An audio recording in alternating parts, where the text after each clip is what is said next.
श्री गुरुभ्यो नमः। हरिः ओम्।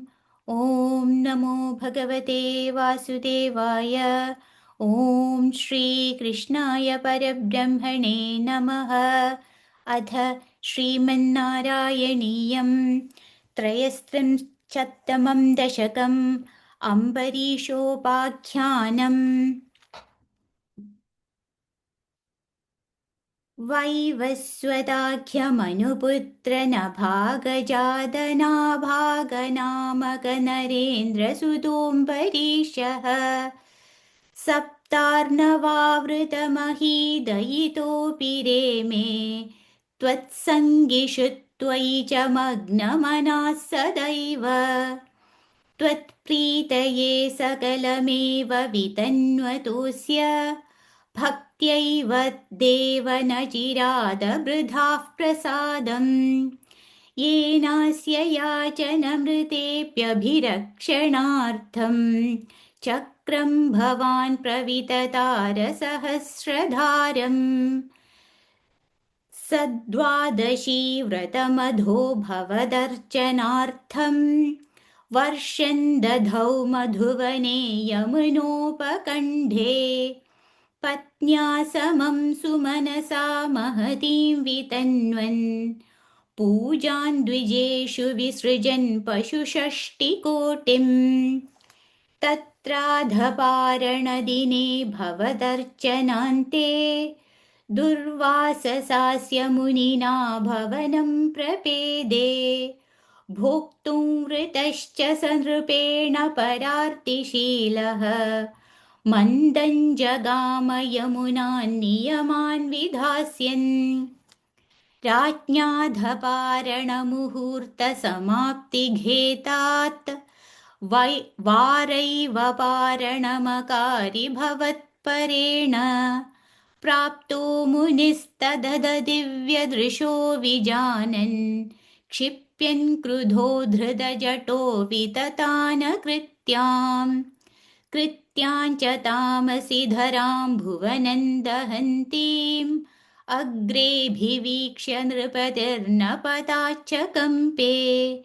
त्वद्भक्तबाधमभिवीक्ष्य सुदर्शनन्ते कृत्यानलं शलभयन्मुनिमन्वधावीत्।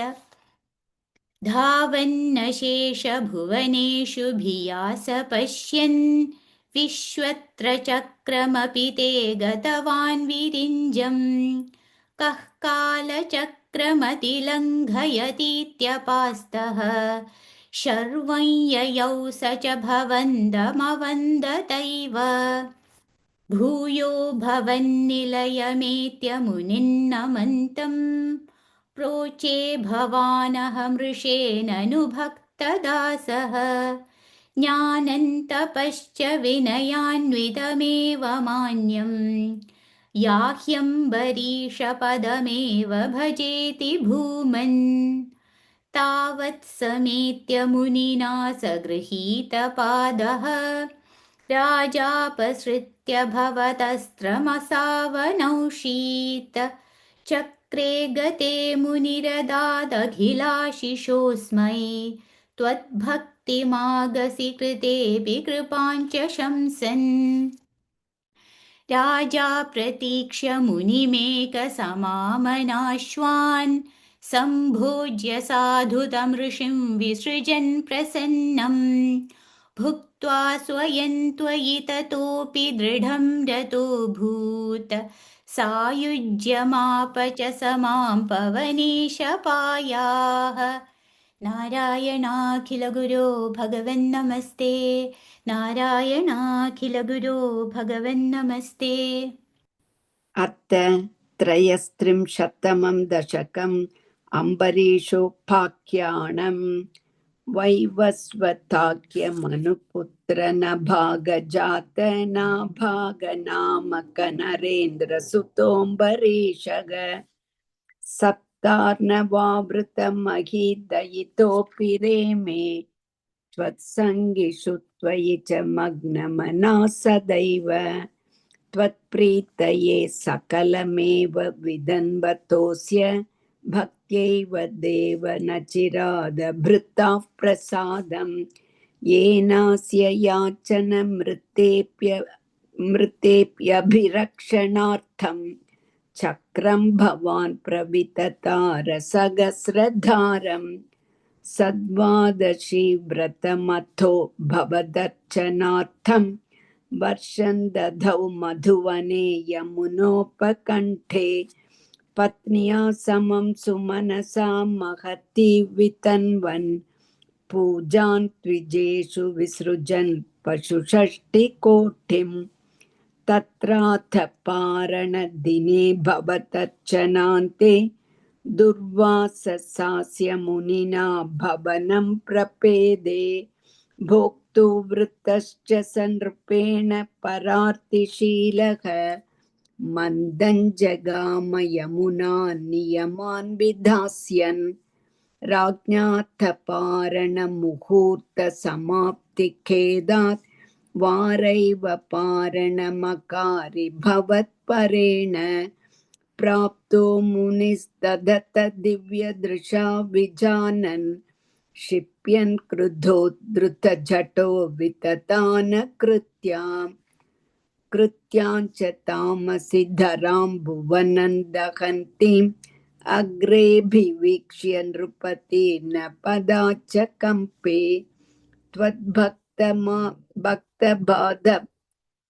त्वद्भक्तबादमभिवीक्ष्य सुदर्शनन्ते कृत्यानलं शलभयन् मुनिमन्वधावेत् धावन्नशेष भुवनेषु भियास पश्यन् विश्वत्र चक्रमपि ते गतवान् विरिञ्चम् कः कालचक्रमधिलङ्घयतीत्यपास्तः शर्वै ययौ स च भवन्तमवन्दतैव भूयो भवन्निलयमेत्य मुनिनमन्तम् प्रोचे भवानः मृषे ननु भक्तदासः ज्ञानं तपश्च विनयान्वितमेव मान्यं याह्यम्बरीशपदमेव भजेति भूमन् तावत् समेत्य मुनिना स गृहीतपादः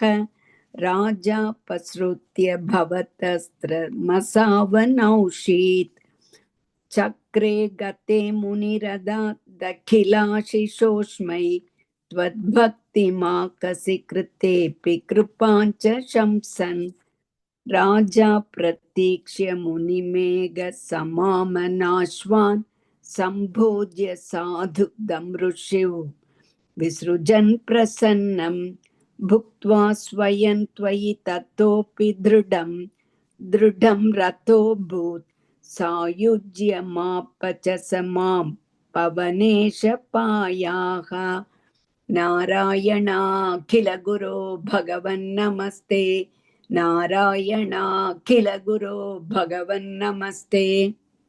अथ त्रयस्त्रिंशत्तमं दशकम् अम्बरीषोपाख्यानम् वैवत्स्वताख्यमनुपुत्र नभागजाता नाभागनामक नरेन्द्रसुतोऽम्बरीषः सप्तार्णवावृतमहीदयितोऽपि रेमे त्वत्सङ्गिषु त्वयि च मग्नमनाः सदैव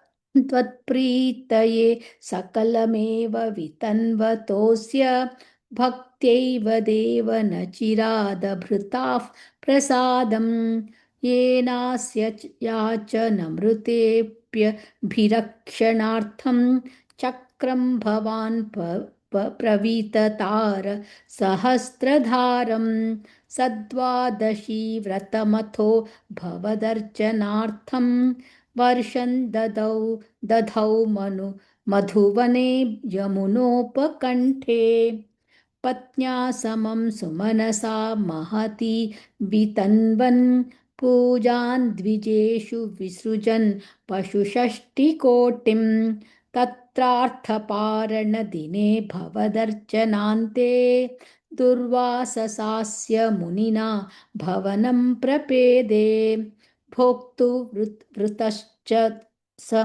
नृपेण परार्तिशैशीलः मन्दं जगाम यमुनान् नियमान् विधास्यन् राज्ञाथ पारणमुहूर्त समाप्तिखेदात् वारैव पारणमकारि भवत्परेण प्राप्तो मुनिस्तदथ दिव्यदृशा विजानन् क्षिप्यन् क्रुद्धो धृतजटो विततान कृत्याञ्च तामसि धरां भुवनं दहन्तीम् अग्रेऽभिवीक्ष्य नृपतिर्न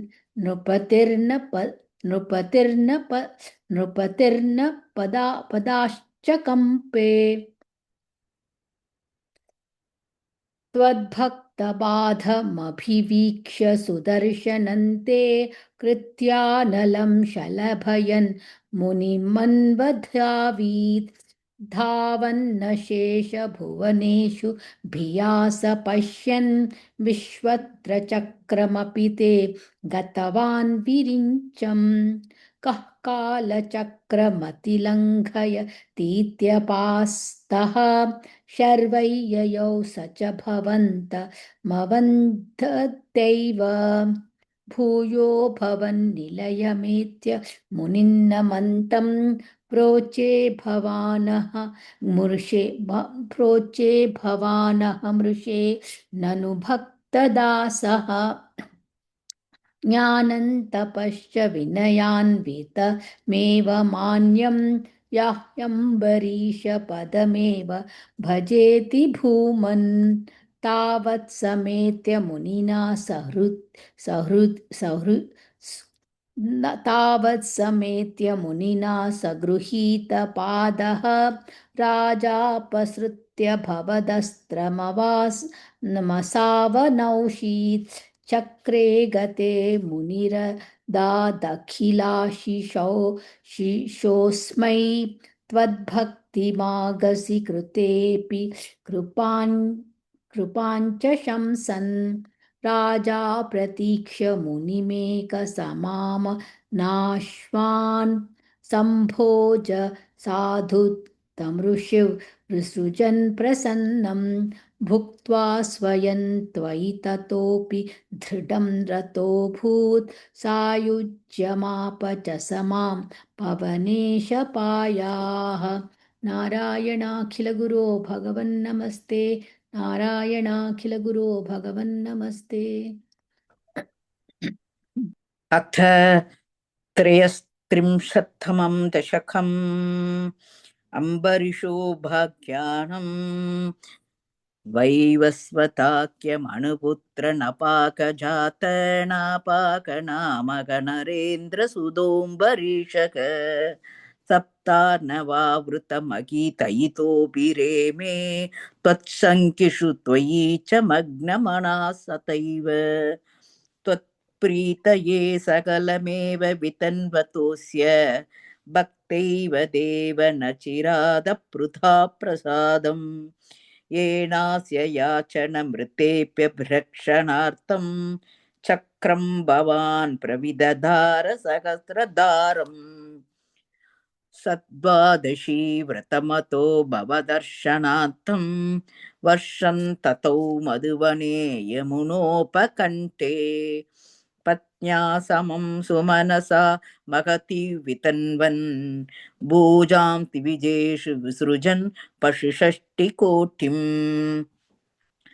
दत्रादपारणदिने भवदर्शनान्ते दुर्वाससास्य मुनिना भवनं प्रभेदे भोक्तुं वृतश्च नृपेण परार्तिशीलः मन्दं जगाम यमुनान् नियमान् वितास्यन् राज्ञादपारणमुहूर्तसमाप्तिखेदात् वारैव पारणमगारि भवत्परेण प्राप्तो मुनिस्तदद दिव्यदृशः विजानन् क्षिप्यन् कृतो धृतजटो विततान कृत्याम् कृत्याञ्च तामसि धरां भुवनं दहन्तीम् अग्रे विवीक्ष निरुपदिर्न पदाच्च कम्पे दुद्भक्तपादमभिवीक्ष्य सुदर्शनं ते कृत्यानलं शलभयन् मुनिमन्वदावीत् दावन्नशेषभुवनेषु प्यास पश्यन् विश्वत्र चक्रमपि ते गतवान् विरिञ्चम् कक्कालचक्रमधिलङ्क्यतीत्यपास्तः शर्वैययौ स च भवन्तमवन्ततैव भूयो भवन्निलयमेत्य मुनिन्नमन्तम् प्रोचे पवाणकं ऋषे ननु भक्तदासः ज्ञानन्तपश्य विनयान्वितमेव मान्यं याहम्बरीशपदमेव भजेति भूमन् तावत् समेत्य मुनिना सगृहीतपादः राजापसृत्य भवतस्त्रमसावनौषीत् चक्रे गदे मुनिरता तगिलाशिषोष्मै